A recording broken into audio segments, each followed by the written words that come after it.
unsa man gid ang algorithm. Ang algorithm siya ang nag-decide kung unsa ang mga video nga ipakita sa tao. Dili na siya random, naga-base na siya sa behavior sa imuhang mga viewers.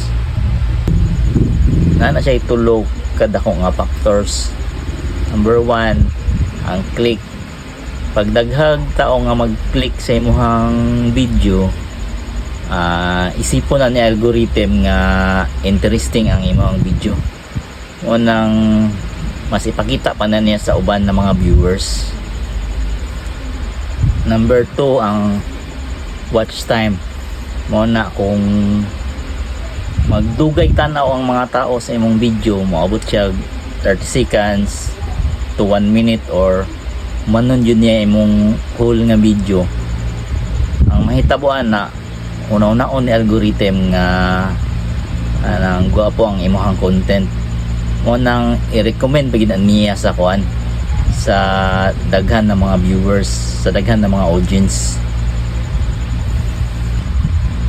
Ang number 3, ang engagement, kanang mga like, mga share, comments, or mga dislike, mo nang mga signal ni algorithm nga daghang reaction ng imuhang video, mo nang i-boost na niya sa daghan pa kayo ng mga viewers.